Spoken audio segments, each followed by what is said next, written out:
राष्ट्र निर्माण और विश्व निर्माण के लिए जलसा हो, चाहे मानव निर्माण की जलसा हो, चाहे मोहब्बत पैगाम की जलसा हो, चाहे नफरत के खिलाफ जलसा हो, हम किसी भी तरह की जब जलसा करते हैं तो उसमें हमारा जो विचार है वो कंप्लीट रूप से हमेशा हम सामने में इस्लाम की विचारधारा को रख कर ही किसी भी इतने बड़े जलसे में हम शिरकत करते हैं। आप बधाई के पात्र। दुनिया जब नफरत करे और तब जब आप मोहब्बत के बारिश पर कुर्बानी की तारीख तय करेंगे तो फिर इस्लाम जिंदाबाद होगा, तब इस्लाम जिंदाबाद रहेगा और तब इस्लाम जिंदाबाद चलेगा।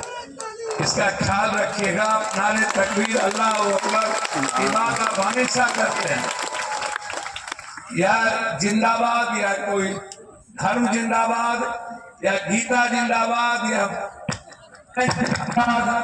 या कुरान शरीफ जिंदाबाद तब रहेगा जब हम रामायण गीता बाइबिल को जिंदाबाद करेंगे तो कुरान शरीफ शायद दुनिया का सबसे बड़ा जिंदाबाद हो जाएगा। इसका ख्याल रखिएगा। हमें इस्लाम के रास्ते तब तय होगी जब पड़ोसियों को मुस्कुराने का अवसर मिलेगा, जब गरीब को जीने का अवसर मिलेगा, तब हम इस्लाम को महसूस कर पाएंगे। मैं आपसे आग्रह करूंगा, ये तो ज़कात है ना, इसे मत भूलिएगा। दस्तरखान को मत भूलिएगा। ये जो 5 वक्त का नमाज है, नमाज पढ़ने के लिए नहीं। आप कभी कभी हदीस की उस रास्ते को, राह को भूल जाते हैं। आप चल देते हैं, जो काम पप्पू यादव करता है उस रास्ते के बारी साहब भी हो जाते हैं, उसने किया है तो हम भी तजिया निकाल कर तलवार घुमा लें। हम भी गम के रास्ते नहीं की। हदीस कभी भी गम की इजाजत नहीं देता। जब आप किसी कुर्बानी के रास्ते चलते हैं तो आपका जो वो वक्त होता है, या तो ज़कात का वक्त होता है, या तो दुनिया से मोहब्बत करने का होता है, या तो खुद से इस अल्लाह में 5-7 वक्त के नमाज में अपनी जिंदगी को 2 दिन के लिए खो देने का होता है। वह किसी भी तरह के यातनाओं का नहीं होता है। इसीलिए हम बार बार कहते हैं, हजरत साहब की कुर्बानी हमारे जिंदगी को एहसास कराता है, वो तकलीफ नहीं दे सकता। मैं जिन मुद्दों को लेकर के आज कब्रिस्तान के इस मुद्दे पर यहाँ पर आप उपस्थित हैं, मैं अपनी पार्टी के तरफ से तत्काल 11,000 रुपया हमारे तरफ से कब्रिस्तान जैसी महफूज जगहों के लिए आप मेरा समर्पण समझें। और मैं जरूर यह आग्रह करूंगा, जिस तरीके से आप किसी भी तरह के सरकारी मदद के बगैर, दुनिया में किसी भी तरह की दूसरों को तंग किए बगैर अपनी जिंदगी को महफूज करते हैं अपने ही जलसे के माध्यम, यह दुनिया का सबसे मजबूत विचारधारा है। इससे बड़ी विचारधारा मजबूत नहीं हो सकती। हम सबको शिरकत करना चाहिए और ऐसे खूबसूरत विचारों में, चाहे 0 हो, चाहे 1, चाहे 100 हो, चाहे 1,00,000, हमें हिस्सेदार बनना ही चाहिए, हमें भागीदार बनना ही चाहिए और हमें साझेदार बनना ही चाहिए, ताकि हम अपने जीवन को आत्मसात कर पाए कि हम जब आए दुनिया में तो कुछ अल्लाह के वास्ते कुछ करके जाने का हमें मौका मिला, और इस मौका को नहीं गंवाना चाहिए। मैं यही आपसे कहना चाहूँगा, आप हमेशा मुस्कुराते रहिए, महफूज रहिए, खुश रहिए। जब तक मैं हूँ दुनिया में, तब तक परछाई बनकर आपकी जिंदगी के साथ खड़ा हूँ।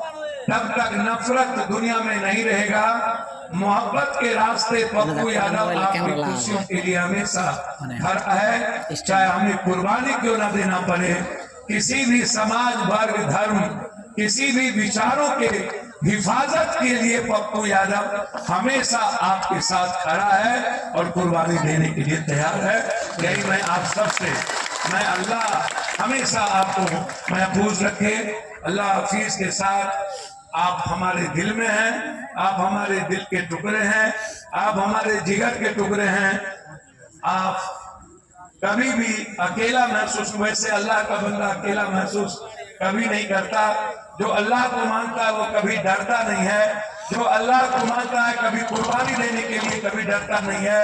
वह हमेशा ईश्वर और अल्लाह में मानने वाले लोग अपने जीवन को इंसानियत के लिए कुर्बान कर देता है।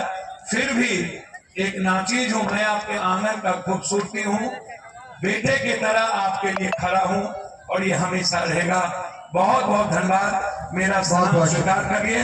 शुक्रिया, बहुत बहुत शुक्रिया। नेताजी ने बहुत ही संक्षिप्त में और बहुत ही बेशकीमत बातें कही हैं। अल्लाह के रसूल सल्लल्लाहु अलैहि वसल्लम की एक छोटी सी हदीस है नेताजी। अल्लाह के रसूल ने कहा है कि खैरुन नास अनफअहुम लिन्नास, सबसे अच्छा आदमी वो है नेताजी, सबसे अच्छा आदमी वो है जो लोगों की सबसे ज्यादा सेवा करता। लोगों की कहा है अल्लाह के रसूल ने, किसी धर्म का नाम नहीं लिया, किसी संप्रदाय का नाम नहीं लिया, किसी जाति का नाम नहीं लिया, किसी वर्ग का नाम नहीं लिया। इन्होंने कहा सबसे अच्छा इंसान वो है जब अल्लाह अपनी सेवा के लिए किसी को हजरत की तरह चुन लेता जी। तो सबसे अच्छा आदमी वो है जो इंसान का सबसे ज्यादा भला करे, इंसान की सबसे ज्यादा सेवा करे।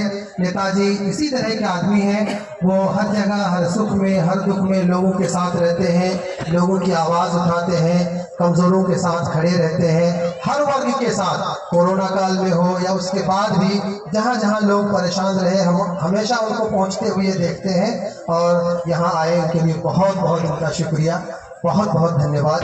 हम इसके बाद प्रोग्राम को आगे बढ़ाते हैं और अगले वक्ता के रूप में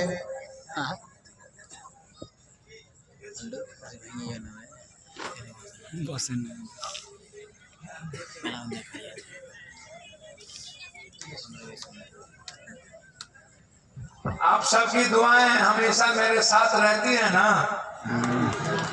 नमाज में हमारे लिए भी दुआ पढ़ लिया कीजिए। यदि आप नमाज में दुआ पढ़िएगा तो मैं इस दुनिया के मुल्क के इंसानियत के लिए हमेशा मरने की तैयारी में रहूं, चिंता मत करें।